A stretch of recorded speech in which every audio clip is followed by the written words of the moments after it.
साथीहरू आजको यस भिडियोमा मैले रूपकी रानी रूपा यौन कथालाई तपाईहरू माझ प्रस्तुत गर्दैछु। यो कथा मैले सृजना गरेको त होइन, तर निकै रमाइलो भएको हुँदा यो कथालाई युट्युबको मार्फत तपाईहरूलाई सुनाउन गइरहेको छु। तपाईहरूलाई पनि अवश्य नै मन पर्नेछ भन्ने आशा लिएको छु। भिडियोलाई अन्तसम्म हेरी साथ दिनुहोला। अब यो रूपकी रानी रूपा यौन कथा यहाँबाट सुरु हुन्छ।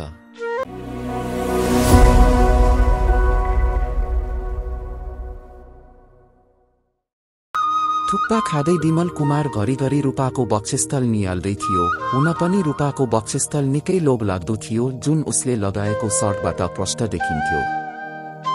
विमल कुमार यस्तै करिब 35 वर्षको विवाहित पुरुष हो। ऊ काठमाडौँको एक प्रतिष्ठित कम्पनीमा जागिर खाइरहेको छ। उसको कम्पनीमा पनि ऊ निकै इमान्दार अनि मेहनती अनि अलि गम्भीर स्वभावको मान्छे भनेर चिनिएको छ। सबै अफिसमा कामको चपेटा अनि हाकिमको थोर बहुत गाली र अफिसकै साथीहरूले काममा डाहा गरेको देखेर ऊ निराश हुन्छ। कहिलेकही एकतिर कामको टेन्सन, त्यो माथि सँगै काम गर्ने साथीहरूले ईर्ष्याले गर्दा झन् नराम्रो अनुभव गर्छ विमल कुमारले। उसको श्रीमती घरमा नै बस्छे। यस्तै ऊ भन्दा 2 वर्ष कान्छी होलिन्। श्रीमान भन् दा तरुणी उमेरमा निकै राम्री थिइन्, तर घरमा नै बसेर होला अहिले अलि निकै मोटी भएकी छिन् र तिनी आफ्नो शरीरको त्यति ख्याल गर्दिनन्। एउटा छोरालाई हेरविचार अनि स्कुल पठाउने अनि घरको सबै कामहरू तिनी सम्हाल्छिन्।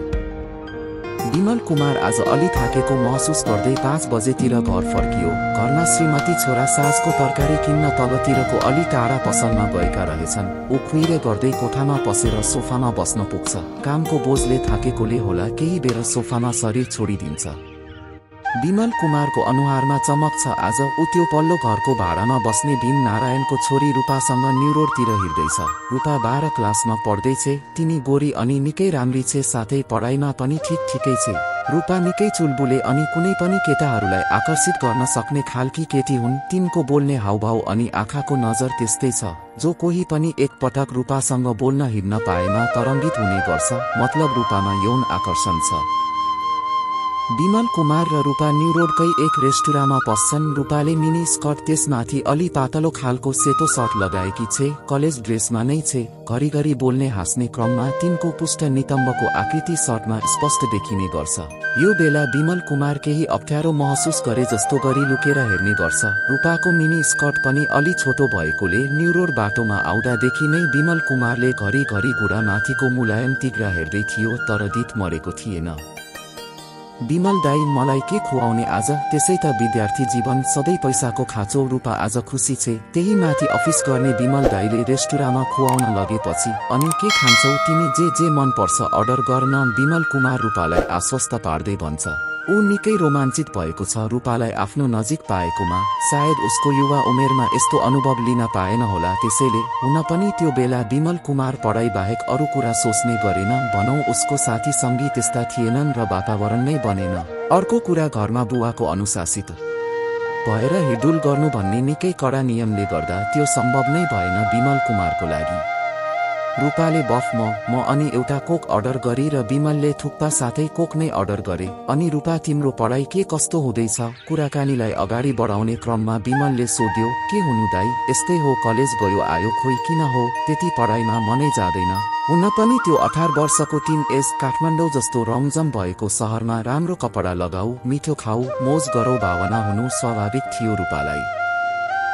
फेरि तिनको घरको स्थिति पनि खासै राम्रो छैन। बडो मुस्किलले रूपाको पढाइ खर्च धान्दैछ तिनको बुवाले। हेर रूपा, हामी मानिसले पढ्नुपर्छ, भोलि केही सुख पाउनलाई दुःख त हुन्छ नै, सुरुमा आतिनु हुँदैन है भन्दै सम्झाउन खोज्छ।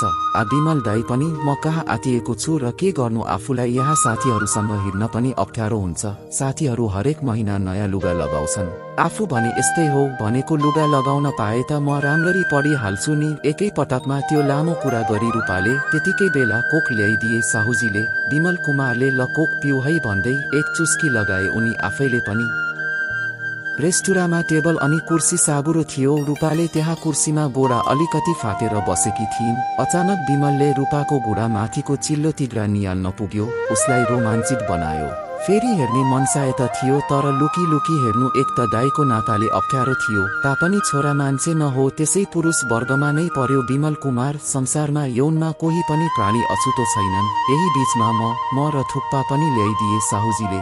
अझै पुगेन भने फेरि पनि मगाऊ है भन्दै विमल कुमारले खान सुरु गरे। थुक्पा खाँदै विमल कुमार घरिघरि रूपाको वक्षस्थल निहाल्दै थियो।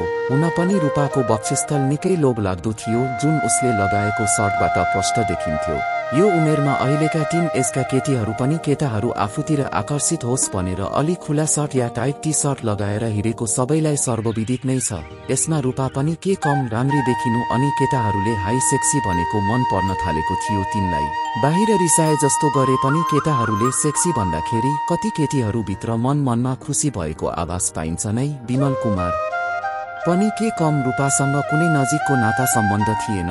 यदि रूपाले चाहेमा उनीहरू बीच यौन सम्बन्ध हुन पनि कुनै बाधा हुँदैनथ्यो, तर ऊ विवाहित अनि 5 वर्षे छोराको बाउ थियो। आज किन ऊ रूपालाई पाएर खुब रमाइरहेको छ। मानव भर्खर उमेरकी रूपालाई पाएर अर्कै संसारमा विमल कुमार रोमाञ्चित भइरहेको छ। लाग्छ भर्खर माया प्रीति गाँस्दैछ रूपासँग। अनि दुवैजनाले म अनि थुक्पा खाइसके विमल कुमारले भन्यो। रूपा आज जय नेपाल हलमा रोमान्टिक हिरो शाहरुख खानको दिल तो पागल हाई चलिरहेको छ, हेर्न जाने हो? रूपाले यसो टाउको कन्याएर भनिन्। विमल दाई मसँग पैसा नै छैन। अनि रूपा तिमी चिन्ता नगर, म तिरी हाल्छु नि भन्दै विमलले आफ्नो पैसा कमाएको पुरुषत्व देखायो। ल दाईले भनेपछि म त तयार छु, रूपा फुरुङ भइन्। दुवैजना न्यू रोड रेस्टुराँबाट निक्लेर विमल कुमारको मोटरसाइकलमा जय नेपाल सिनेमा हलमा आइपुगे। अनि बाल्कोनीको टिकट काटेर दुवैजना भित्र पसे। फिल्म सुरु हुन लागेको थियो। रूपा विमल कुमारको पछि पछि हिँड्दै थिइन अनि दुवैजना सिटमा बसे। फिल्म सुरु भयो। शाहरुख खान देखेपछि त्यसै त रूपा उसको फ्यान झन् खुसी भइन्। हलभित्र अँध्यारो थियो। घरिघरि पर्दामा फिल्मको लाइटले अलि उज्यालो देखिन्थ्यो हलमा। यस्तैमा रूपा विमल कुमारसँग कुम जुदाएर बसिन्। आखिर मानिसको मन न हो, माया भन्ने कुरा धेर थोर हुन्छ नै। समीपमा भएपछि विमल कुमार पनि रूपाको कुममा हात फैलाएर राख्यो, मतलब उसले पनि माया दर्शायो रूपामाथि। रूपा अलि तरङ्गित भइन्। सायद पुरुषत्वको स्पर्श नै यस्तै हो। बिस्तारै फिल्म हेर्ने क्रममा विमल कुमारले रूपाको हात समाते अनि हातमा छोटो किस गरे। रूपा चुपचाप बसिन्। सायद रूपालाई पनि मिठो अनुभूति भयो होला। अब विमल कुमारको आँट आयो। रूपाले केही नकारात्मक कुरा नगर्ने रहेछ भनेर, अनि उसले बिस्तारै रूपालाई त्यही बसेको सिटमा नै अगालोमा बाग्यो। अनि उसले भन्यो, I love you Rupa, I love you so much. के रे, कसलाई आई लभ यु हरे, पागल भयो कि क्या हो भन्दै विमल कुमारलाई झकझकाइन् उसकी श्रीमतीले। विमल कुमार त्यही सोफामा कुसन सिरानीलाई अँगालो मारेर सपनामा अर्धनिन्द्रामा बरबराएका रहेछन्। उसै बेला श्रीमती पसलबाट तरकारी लिएर आइपुगेका रहेछन्। क्या मिठो सपना बताबुमो भयो। हाँस्दै विमल कुमार अफिसको पोसाक फुकाल्न थाले।